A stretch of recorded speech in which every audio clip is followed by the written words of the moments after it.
Sí, porque estamos en un país donde el 70, 80, llegó hasta el 90% de los argentinos en algún momento estaba de acuerdo con este mensaje que dio el gobierno cuando arrancó la pandemia y cuando se decretó la cuarentena. El Estado te cuida, te vamos a cuidar y te tenés que cuidar. Cuidándote vos, cuidás a los demás, pero por sobre todas las cosas un Estado te cuida.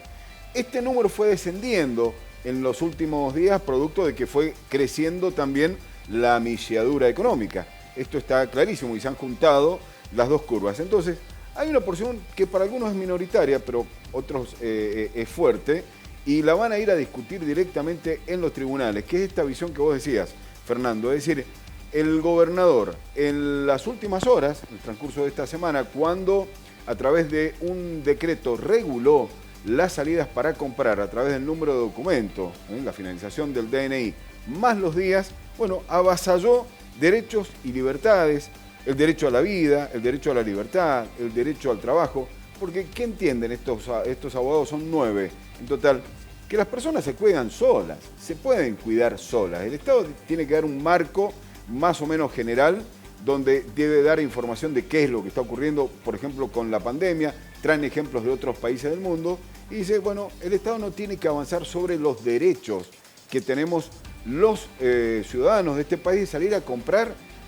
necesidades básicas el día que queramos y a la hora que queramos. Marcelo, pero si van contra el gobernador, entendemos, pueden ir contra el presidente también. Bueno, critican fuertemente el decreto de la cuarentena, lo critican, pero se entiende que es un DNU.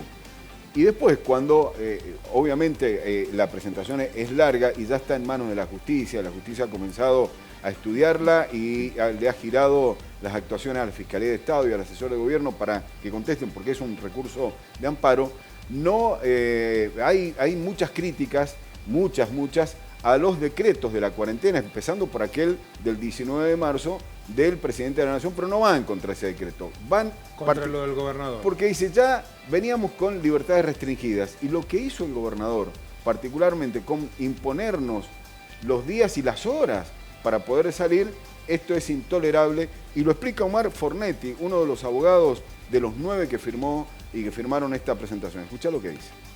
Por el primer decreto que se dictó el aislamiento, que fue el 297, se dispuso el aislamiento y se exceptuó, obviamente por salidas mínimas e indispensables, la posibilidad de adquirir alimentos, productos de limpieza y también de medicamentos. Esto no estaba sujeto a ningún día. Sin embargo, el Poder Ejecutivo en el último decreto ha limitado aún más la libertad ambulatoria de una forma irrazonable y excesiva, porque ahora no es cualquier día cuando se puede salir a adquirir esto, que todos sabemos que es de extrema necesidad, sino que es según la terminación del DNI, y esto no está facultado.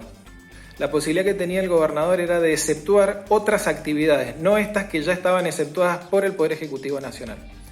Entonces, por lo tanto, nosotros hemos hecho el planteo porque el Poder Ejecutivo Provincial, o sea, el gobernador, no podía dictar un decreto porque no es facultad de él, sino a lo sumo de la legislatura, y por otro lado porque ha excedido la posibilidad.